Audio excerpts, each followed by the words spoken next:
இட்லி எப்பா இட்லி போட்ட ஏசமான எவ்வளவு பெரிய பூகம் வந்தாலும் சரிடா நீ ஒரு ஆள் எஸ்கேப் ஆயிருப்பா. வெல்கம் டு ஐரக்ஷன் சேனல். எங்களோட வீடியோஸ் உங்களுக்கு பிடிச்சிருந்ததுன்னா லைக் பண்ணுங்க, கமெண்ட் பண்ணுங்க, ஷேர் பண்ணுங்க, மறக்காம சப்ஸ்கிரைப் பண்ணுங்க. ஓகே, இப்போ என்ன வீடியோ பார்க்க போறோம்னா அரியலூர்ல விஜய் பேசின வீடியோ தான் பார்க்க பார்க்கலாமா? எல்லாருக்கும் வணக்கம். எப்படி இருக்கீங்க? நல்லா கேக்குது. சாரி கொஞ்சம் லேட் ஆயிடுச்சு. அப்போ அது ஏதோ பண்ணிட்டாங்களா? ஆமா, மதன் ஒரு ஏதோ போட்டுருக்காரு.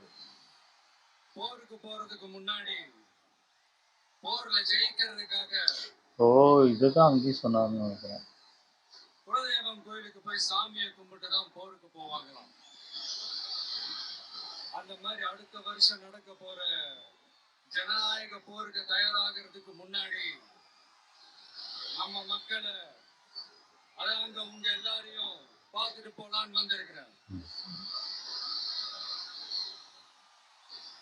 இங்க என்ன பார்க்க வந்திருக்கிற என்னுடைய அம்மாக்கள், அக்கா தங்கைகள், அண்ணன் தம்பிகள், நண்பர்கள், நண்பிகள், உங்க எல்லாரையும் பார்க்கும்போது மனசுக்குள்ள ஒண்ணுதான் தோணுது. உங்களோட இந்த அன்புக்காக எவ்வளவு பெரிய உயரத்தையும், எவ்வளவு பெரிய வருமானத்தையும், எவ்வளவு பெரிய வசதியையும் தூக்கி எறிஞ்சிட்டு வரலாங்க. உங்களோட இந்த அன்பை விட, இந்த பாசத்தை விட, உங்களை விட எனக்கு இந்த உலகத்துல வேற எதுவுமே பெருசா தெரியல. ஒரு சாதாரணமா இருந்த ஒரு விஜய இந்த உயரத்துல தூக்கி வச்சு கொண்டாடிட்டு இருக்கிறீங்க. உங்க வீட்டுல ஒருத்தனாவே ஆக்கிட்டீங்க, உங்க சொந்தக்காரனாவே ஆக்கிட்டீங்க. என்னங்க பெரிய பணம் வேணுங்கிற அளவுக்கு பார்த்தாச்சு. அரசியலுக்கு வந்துதான் நான் பணம் சம்பாதிக்கணுமா என்ன? எல்லாம் இப்படிதான் சொல்லிட்டு இருக்காங்க. அதான் ஈஸி, சம்பாதிக்கிறதுதான் கஷ்டம். எவ்வளவு பிரச்சனை வரும். உங்களுக்காக உழைக்கிறத தவிர எனக்கு வேற எந்த எண்ணமும் எந்த வேலையும் இல்லை. விஜய் அண்ணா, விஜய் தம்பி, விஜய் தம்பி, நம்ம விஜய், நம்ம விஜய்னு நிறைய பேர் விஜய்ங்கிறாங்க. தனியாளா இருப்பான்னு பார்த்தா எப்ப பாரு மக்கள் கடலோட மக்கள் கடலாவே இருக்கிறானேன்ட்டு இந்த எதிரிகளுக்கு எல்லாம் தெரிஞ்சவனும் நம்மளை பத்தி கண்ணாமண்ணான்னு பேச ஆரம்பிச்சு தாங்க முடியல. அதாவது நான் மரியாதையா பேசினா கூட அதை தவறா எடுத்துக்கிறாங்க.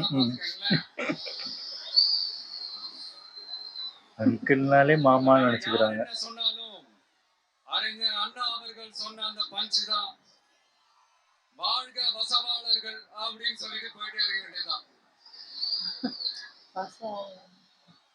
நான் மதுரை மாநாட்டுல உங்க எல்லாரையும் நேர்ல சந்திக்க வரேன்னு சொல்லியிருந்தேன். அப்படி இன்னைக்கு உங்களுக்காக நம்மள மேலையும் கீழையும் ரொம்ப மோசமா ஆண்டுகிட்டு இருக்கிற பாசிச பாஜக அரசையும், பாய்சன் திமுக அரசையும் வந்திருக்கிறேன். இந்த பாஜக அரசு நம்மள கொஞ்ச நெஞ்ச கொடுமையாக செய்து பீகார்ல 65 லட்சம் வாக்காளர்கள் ஓட்டர் லிஸ்ட்லயே காணாமா. இது என்ன பெரிய விஷயம்? இதை தாண்டி இன்னொரு விஷயம், இந்த எதிரி கட்சிகள்லாம் ரொம்ப சிம்பிளா சொல்ற மாதிரி சொல்லணும்னா ஓட்டு திருட்டு.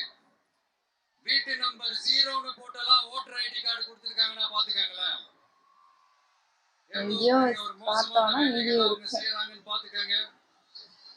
அடுத்து ஒன் நேஷன் ஒன் எலெக்ஷன், ஒரே நாடு ஓட்டு எல்லாருமே போட மாட்டேங்கிறாங்க. இவங்களோட ஆட்சி காலம் கம்பல்சரியா இருக்குனாதான் தெரியும். தெரிஞ்ச ஒரு விஷயம் தான். ஓட்டு போடலன்னா இவ்வளவு ஃபைன் தான், எல்லாரும் ஓட்டு போட்டுருவாங்க. எல்லாத்தையும் கலைச்சிட்டு எல்லாருக்கும் ஒட்டு மொத்தமா ஒரே நேரத்துல தேர்தல் வைக்கிற ஒரு ஐடியா. அப்பதானே ஒரே நேரத்துல இந்த தில்லு முள்ளு வேலைகள்லாம் ஈஸியா செய்ய முடியும். இதுக்கு பேர் என்னங்க? ஜனநாயக படுகொலை தானே. அடுத்து டீலிமிட்டேஷன், பார்லிமெண்ட் தொகுதிகள் மறுசீராய்வு.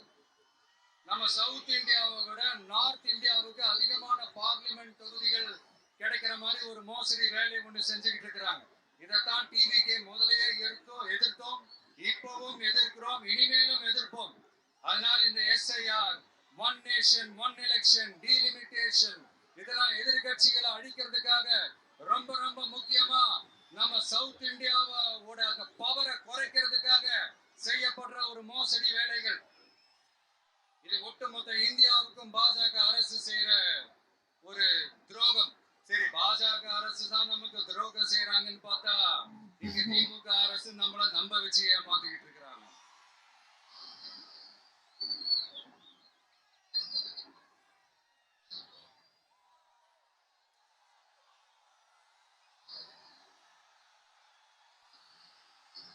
கிட்டத்தட்ட நானு நீங்க எல்லாருமா சேர்ந்துதான் இவங்க நல்லது செய்வாங்கன்னு நினைச்சு தேர்ந்தெடுத்தோம். ஆனா நீங்க பாத்தீங்கன்னா தேங்க்யூ, தெரியல ஏதோ சொல்லிட்டாங்க. Thank you thank you thank you. நீங்க பாத்தீங்கன்னா ஒரு 505 தேர்தல் வாக்குறுதிகளை நமக்கு தமிழ்நாட்டு மக்களுக்கு கொடுத்தாங்க. அதுல எத்தனை வாக்குறுதிகளை இந்த திமுக கவர்மெண்ட் நிறைவேற்றிருக்கு? முக்காவாசி வாக்குறுதிகளை கூட நிறைவேற்றாம எல்லாத்தையும் நிறைவேற்றிட்டோம் இப்படி கொஞ்சம் கூட மனசாட்சியே இல்லாம இப்படி கதை விடுறீங்களே மை டியர். வேணாம் வேணாம் வேணாம் வேணாம். உங்களுக்கு தான் ஆசையா பாசமா கூப்பிட்டா குடிக்க மாட்டேங்க. இப்படி கதை விடுறீங்களே மை டியர் சிஎம் சார்.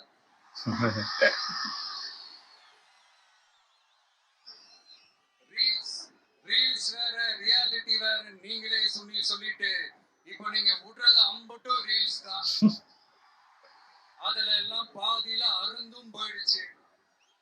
அப்படி அருந்து போன ரீல்ஸ் எல்லாம் கொஞ்சம் என்னன்னு பாப்போமா? கேஸ் சிலிண்டருக்கு மானியம் சொல்லிட்டு இருந்தாங்க சொன்னீங்களே, தந்தீங்களா? ஆமா ஆமா. 1000 ரூபாய் ஒருத்தர் விடாம எல்லா பெண்களுக்கும் தருவேன்னு சொன்னீங்களே, தந்தீங்களா? அது அப்படியே உல்டாவாயிருச்சு. அந்த ரூல் இந்த ரூல் போட்டாங்க. 3 ரூபாய் குறைப்பேன்னு சொன்னீங்களே, குறைச்சீங்களா? ஒண்ணுமே இல்ல. நீட் தேர்வை ரத்து செய்வோம்னு சொன்னீங்களே, பண்ணவே முடியாது அவங்களால. கல்வி கடனை ரத்து செய்வோம், ஆமா அதுவும் பண்ணல. செஞ்சீங்களா?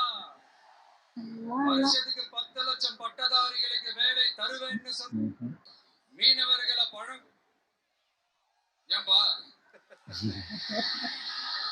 மீனவர்களை பழங்குடியின பட்டியல சேர்ப்போம்னு சொன்னீங்களே, சேர்த்தீங்களா? மீனவர்களுக்கு 2 லட்சம் வீடுகள் கட்டி தரப்படும் சொன்னீங்களே, கட்டி தந்தீங்களா? அனைத்து மீனவ கிராமங்களிலும் மீன் உலர்த்தும் தளம் அமைக்கப்படும் சொன்னீங்களே, அமைச்சு கொடுத்தீங்களா? நெசவாளர்களுக்கு கூட்டுறவு சங்கத்துல கொடுக்கிற கடனுக்கு வட்டி 12% இருந்து 8% குறைக்கப்படும் சொன்னீங்களே, குறைச்சீங்களா? சொந்த ஆட்டோ சொல்லிருப்பாங்களா? எல்லாத்தையும் எடுத்துட்டான் சொன்னீங்களே, வழங்குனீங்களா? அரசு ஊழியர்கள் ஆசிரியர்களுக்கு ஓல்டு பென்ஷன் ஸ்கீம் கொண்டு வருவேன்னு சொன்னீங்களே, கொண்டு வந்தீங்களா?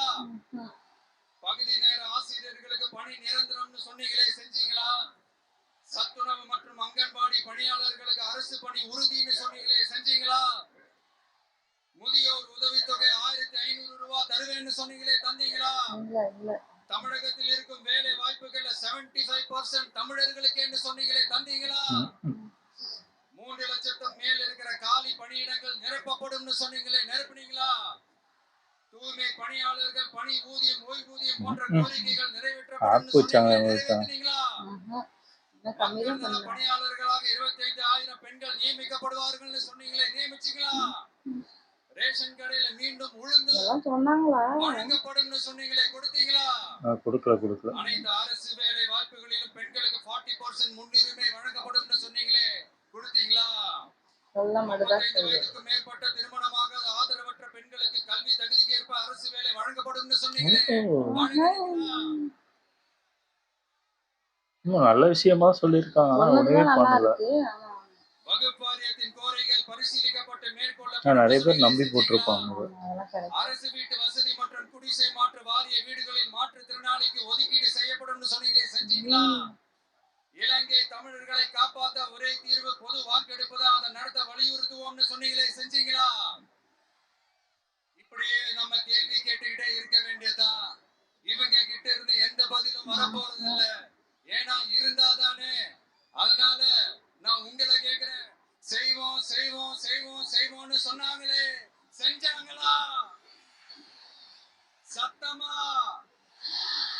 வேணுமா மை டியர் வேணாம் வேணாம் வேணாம் அப்படி கூப்பிட்டா ஆசையா பாசமா கூப்பிட்டா அவங்களுக்கு பிடிக்க மாட்டேங்குது.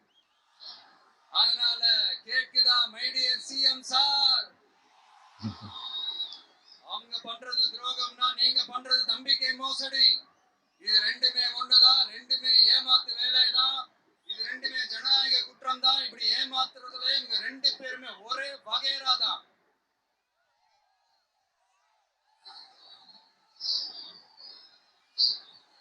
முந்தானத்து வரைக்கும் ஒன்றிய பிரதமர், இப்போ இந்திய பிரதமர், இப்படி மாத்தி மாத்தி பிளேட்டை மாத்தி மாத்தி பேசுறதுல நம்ம சிஎம் சார் ரொம்ப பிரில்லியன்ட். இப்ப புரியுதா மக்களே மறைமுக உறவுக்காரர்கள்னு நாம ஏன் சொல்றோம்னு? சரி, இப்போ நம்ம அரியலூர் மாவட்டத்துக்கு வருவோம்.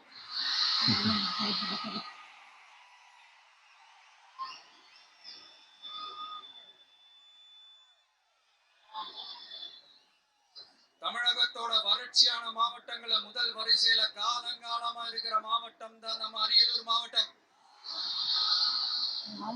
சிமெண்ட் உற்பத்தியும் முந்திரி உற்பத்தியும் நடக்குது, பட்டாசு தொழிலும் கொஞ்சம் நடக்குது. ஆனா இங்க இருக்கிற இந்த தொழிலையாவது மேம்படுத்தலாம்னு இந்த கவர்மெண்ட் ஏதாவது யோசிக்குதான்னு கேட்டா ஜீரோ தான்.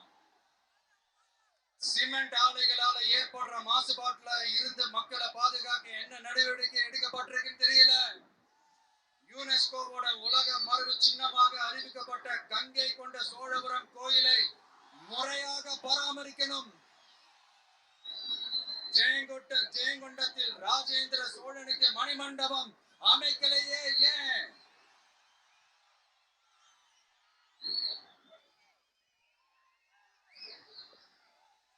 மருதையாத்தோட குறுக்க வாராணவாசி தடுப்பணை கட்டுறத பத்தி 4 வருஷமா கண்டுக்கலையே ஏன்? அரியலூர்ல இருந்து ஜெயங்கொண்டான் காட்டுமன்னார் கோயில் வழியாக சிதம்பரத்துக்கு ரயில்வே வழித்தடம் அமைக்கணும்ன்ற கோரிக்கை என்னாச்சுன்னு தெரியல.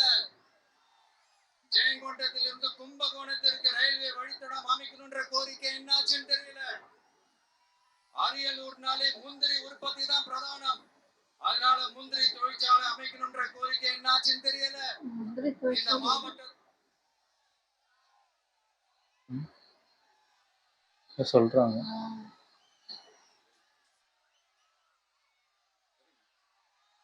கூப்பிடுறாங்க, நிறைய கூப்பிடுறாங்க.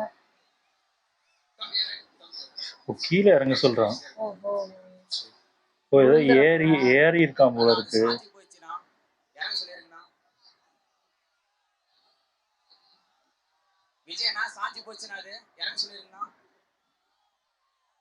எதுலயே கம்பத்துல எதுலயே ஏறுறாங்க. அப்புறம்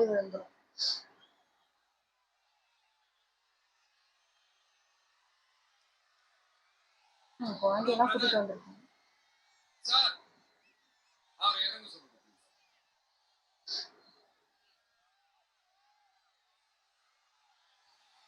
ஆமா ஆமா, இது சொல்லிதான் அவங்க இப்ப இதையும் நக்கல் பண்றாங்க. விழுந்தாங்கன்னா இருந்தும் போதுமான பேருந்து வசதி இல்லையே ஏன்?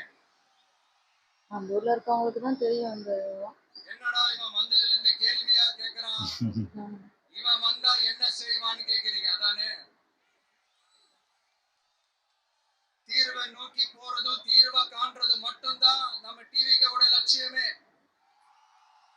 நம்மளோட தேர்தல் அறிக்கையில இதுக்கான விளக்கத்தை ரொம்ப தெளிவா சொல்லுவோம். ஆனா அதுக்கு முன்னாடி அதை செய்வோம் இதை செய்வோம் இந்த பொய்யான வாக்குறுதிகளை எப்பவுமே கொடுக்க மாட்டோம். எது சாத்தியமோ எது உண்மையோ அதை மட்டும் தான் கொடுப்போம். எதை பண்ண முடியுமோ அதுதான் சொல்லணும், பண்ணவே முடியாதெல்லாம் சொல்லிட்டு இருக்காங்க மற்ற கட்சிலாம்.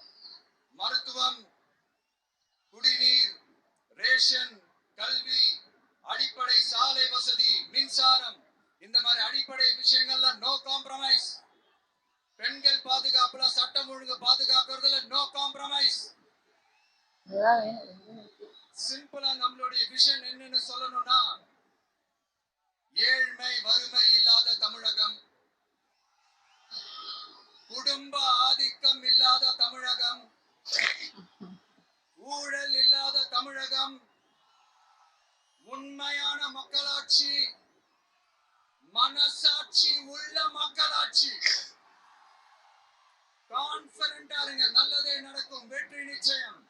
மீண்டும் சந்திக்கும் வரை நன்றி வணக்கம். நைட்லயும் கூட்டம். நைட் ஆயிடுச்சு, இது சாயந்தரமே முடிஞ்சிடும் பார்த்தா போயிட்டே இருந்துச்சு. ரொம்ப ஸ்லோவா தானே போச்சு. இதுக்கப்புறம் தான் பெரம்பலூர். இதுக்கப்புறம் ஒன்றும் இருக்கா? பெரம்பலூர்ல 3 இடம்.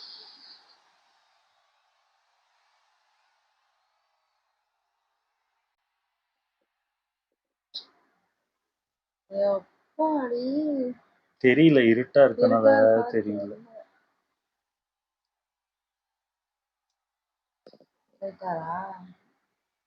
அவ்வளவுதான்.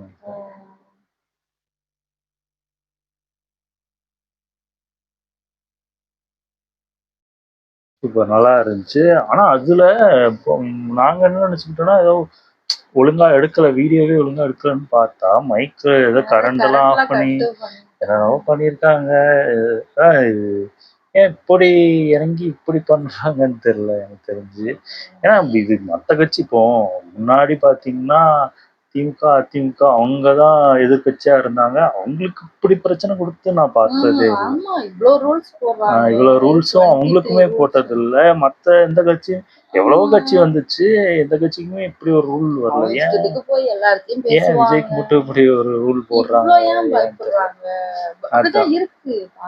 இல்ல, எனக்கு தெரிஞ்சு அவங்க கேக்குறது இப்போ இவங்க சொன்னதுதான் கேக்குறாங்க. இப்போ இதுக்கும் முட்டு கொடுக்க வருவாங்க. பேப்பரை பார்த்து படிக்கிறாரு. ஆக்சுவலா இப்போ ஒரு லிஸ்ட் ஒரு சொன்னாங்கல்ல, இந்த சொன்னது கூட இது ஃபுல்லாவே திமுக தான் சொல்லியிருக்கு. இப்போ அவங்க கூப்பிட்டு என்னெல்லாம் சொன்னீங்கன்னு கேட்டீங்கன்னா அவங்களுக்குமே தெரியாது. அவங்களே லிஸ்ட் போட்டு தான் அதை சொல்லணும். அதான் சொல்றேன்ல, இதுக்கும் அதாவது பட்டிமன்றத்துல வந்து பார்க்காம படிக்கிறது ஓகே. இது ஒரு நல்ல விஷயத்த சொல்றதுக்கு பேப்பர்ல பார்த்து படிக்கிறதுல ஒரு கெட்டதும் கிடையாது. எக்ஸாமுக்கு அதான் அதாவது சில பேர் பார்த்தே தப்பு தப்பா படிக்கிறாங்க.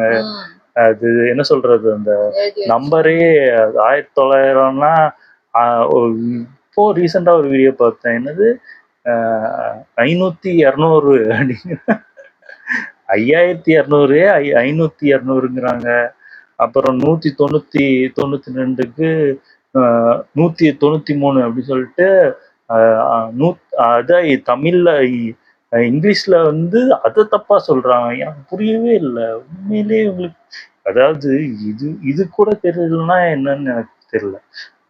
ஒரு வார்த்தை இப்போ பேச தெரியலன்னா ஓகே, எல்லாம் ஓகே தான்.